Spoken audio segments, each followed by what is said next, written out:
Empat tim yang masih bertahan adalah Indonesia, Vietnam, Malaysia, dan Thailand. Dari daftar di atas hanya timnas Indonesia dan Vietnam yang belum terkalahkan. Seperti yang diketahui, Malaysia dan Thailand sama-sama sudah menelan satu kekalahan. Timnas Malaysia tumbang di tangan Vietnam dengan skor telak 0-3. Laga tersebut merupakan pertandingan di babak penyisihan grup B. Beralih ke Thailand, tim asuhan Manu Polting itu baru saja dipermalukan oleh Malaysia pada laga leg pertama semifinal Piala AFF 2022. Bermain di Stadion Nasional Bukit Jalil, Kuala Lumpur pada 7 Januari 2022, timnas Malaysia sukses menaklukkan Thailand dengan skor 1-0. Gol sematawayang tim asuhan Kim Panggon tersebut dicetak oleh Faisal Halim pada menit ke-11. Di sisi lain, duel semifinal antara timnas Indonesia versus Vietnam berakhir sama kuat, yakni 0-0. Hasil ini sekaligus meneruskan rekor tak terkalahkan kedua tim di Piala AFF 2022. Sebagai informasi, timnas Indonesia merampungkan laga penyisihan grup A dengan 3 kemenangan dan sekali imbang. Hasil serupa ditorehkan Vietnam di grup B. Oleh sebab itu, pertandingan leg kedua babak semifinal antara timnas Indonesia versus Vietnam tak hanya memastikan siapa peraih tiket final. Pertandingan itu juga memberikan jawaban siapa yang bakal melanjutkan catatan tak terkalahkannya. Akan tetapi, kedua tim juga memiliki kesempatan untuk menghindari kekalahan.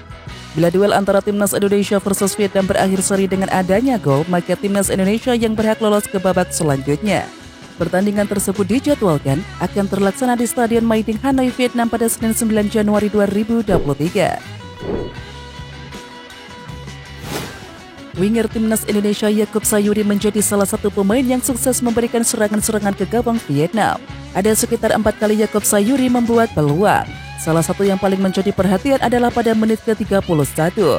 Pemain asal PSM Makassar ini berlari menuju gawang Vietnam untuk memaksimalkan umpan jauh dari Jordi Amat. Mendapatkan ruang tembak di sisi kanan, tendangan Yaakob Sayuri masih bisa ditepis oleh bek lawan dan hanya menghasilkan tendangan sudut. Selain itu, beberapa kali percobaan assist juga dia buat di depan gawang tim The Golden Star Warriors. Jelang akhir babak kedua, Yaakob Sayuri harus ditarik keluar dan digantikan oleh Elijah Spasojevic. Seusai pertandingan, Yaakob Sayuri menjelaskan jika skuad Garuda sudah berjuang keras pada laga tersebut. Apalagi mereka mendominasi serangan, dan tentu saja Vietnam gagal memberikan ancaman yang berarti. Akan tetapi, banyak peluang yang gagal dimaksimalkan dan akhirnya pertandingan berakhir dengan skor imbang 0-0. Kami mengucap syukur atas hasil yang kita dapat. Memang di luar yang kita inginkan, tapi kami selalu berusaha semaksimal mungkin, kata Yaakob Sayuri. Pemain berusia 27 tahun ini menegaskan jika skuad Garuda akan berusaha keras mendapatkan kemenangan pada semifinal leg kedua. Pada laga ini, timnas Indonesia bisa lolos dengan hasil imbang jika mereka bisa mencetak gol dengan memanfaatkan regulasi gol tandang. Semoga di leg kedua kami bisa tunjukkan yang lebih baik lagi, pungkas Yaakob Sayuri. Media Vietnam pesimistis Park Hang-seo bisa lolos ke final Piala AFF 2022 setelah hanya mendapatkan hasil imbang di leg 1 semifinal melawan timnas Indonesia. Kekhawatiran media Vietnam The Tau 247 didasarkan pada regulasi AFF untuk menentukan siapa yang bakal lolos ke final Piala AFF 2022. Dalam regulasinya, pertandingan semifinal Piala AFF 2022 menggunakan aturan gol tandang. Dengan aturan ini, Mark Locke dan kawan-kawan tidak perlu berusaha keras, cukup dengan meraih hasil imbang dengan gol. Artinya, jika timnas Indonesia bisa mencetak 1 gol kemudian disamakan oleh Vietnam sehingga skor akhir menjadi 1-1, maka yang berhak melenggang ke final Piala AFF 2022 adalah timnas Indonesia. Karena itulah tekanan berada di pihak Vietnam. Pasalnya anak didik Park Hang-seo tersebut harus menang atas timnas Indonesia. Dengan hanya bermain imbang 0-0, timnas Vietnam harus berusaha lebih keras di leg kedua semifinal yang akan berlangsung di Stadion Mai Ding pada 9 Januari, tulis laman The Tau 247. Tekanan pada aturan gol tandang akan membuat timnas Vietnam harus lebih berhati-hati melawan Indonesia. Karena selama timnas Indonesia mencetak skor, Vietnam harus mencetak lebih banyak gol untuk masuk final.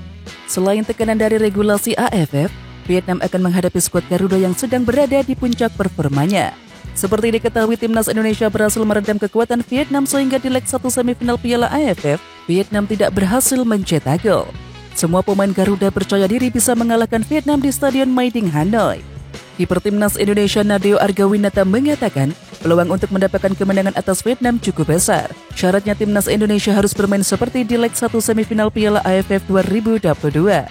Hasil yang patut disyukuri, Kami harus fokus lagi dengan pertandingan selanjutnya di Vietnam. Kami semua pemain yakin bisa mencuri poin kemenangan, ujar Nadeo Argawinata setelah pertandingan melawan Vietnam pada Jumat 6 Januari 2023. Kami bisa mengatasi Vietnam di SUGBK, pasti kami juga bisa mengatasi Vietnam di sana. Gelandang timnas Indonesia Mark Locke mengatakan, gaya permainan keras Vietnam memang merusak mental lawan. Namun pemain Persib Bandung itu menilai skuad Garuda Indonesia tak gentar. Timnas Indonesia memang hanya mampu menahan Vietnam 0-0 dalam laga leg pertama semifinal Piala AFF 2022 di Stadion Utama Gelora Bung Karno, Jakarta. Permainan keras Vietnam terlihat jelas selama melawan timnas Indonesia pada leg pertama. Dari statistik yang dikeluarkan AFF, tercatat ada 11 pelanggaran yang dilakukan oleh Vietnam. Sedangkan untuk tim asuhan Sintayong melakukan pelanggaran sebanyak 10 kali. Namun Vietnam hanya mengantongi 2 kartu kuning selama pertandingan leg pertama itu. Dengan permainan keras yang ditunjukkan Vietnam itu, menurut Mark Locke memang sudah menjadi ciri khas mereka. Namun walaupun Vietnam menunjukkan permainan keras seperti itu, skuad Garuda dinilai tak gentar. Menurut pemain naturalisasi berdarah Belanda itu, skuad Garuda tak terganggu dengan pola permainan tersebut. Locke menilai tim Merah Putih mampu tampil tangguh meladeni permainan tim lawan. Ia juga tak ragu pada leg kedua nantinya timnas Indonesia bakal meladeni permainan keras yang ditunjukkan oleh Vietnam. Ya, itu kan style mereka. Saya pikir bagus karena kami bisa bermain lebih baik dari mereka, ujar Mark Locke kepada awak media. Mereka mencoba untuk bermain agresif dengan kami, tetapi itu tidak berjalan dengan baik karena kami mampu juga bermain tangguh, ucap Mark Locke. Lebih lanjut, Mark Locke bertekad membawa Indonesia meraih kemenangan dalam leg kedua nanti. Locke ingin memutus rekor buruk timnas Indonesia dalam ajang 2 tahunan ini, sebab timnas Indonesia telah menjadi runner-up sebanyak 6 kali. Sehingga musim ini skuad Garuda diharapkan bisa meraih gelar juara. Kami harus melihat hal positif, sebab mereka tidak mencetak gol di kandang kita. Sekarang kami harus pergi ke kandang mereka, tuturnya.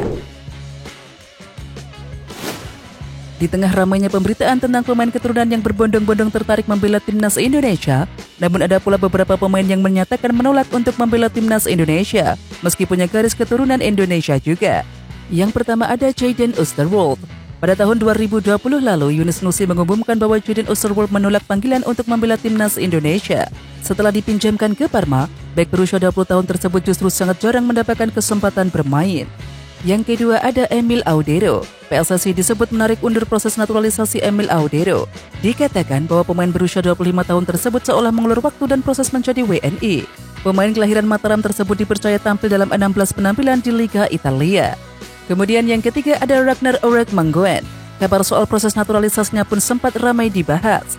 Namun Ragnar akhirnya menolak untuk membela timnas Indonesia. Pasalnya ia masih fokus berkarir di Eropa bersama Groningen.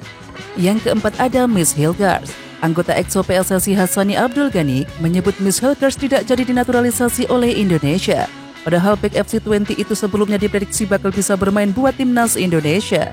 Namun disebutkan bahwa orang tua Miss Hilgers tidak memberikan restu anaknya menjadi WNI. Pasalnya Indonesia hanya mengenal paspor tunggal, bukan duit kewarganegaraan seperti Belanda. Kemudian yang terakhir ada Pascal Struijk. Nama pemain keturunan Indonesia lain yang menolak membela timnas Indonesia adalah Pascal Struijk. Pemain Leeds United tersebut mengaku lebih memilih membela Belanda atau Belgia. Oke timnas lovers, siapa kita? Kita Indonesia. Ayo kita dukung terus sepak bola tanah air Indonesia. Jangan lupa dukung terus Garuda Raya Channel dengan subscribe, like, dan komen karena saran dan kritik kalian sangat bermanfaat untuk perkembangan channel ini. Tungguin video selanjutnya dari Garuda Raya Channel. Salam olahraga.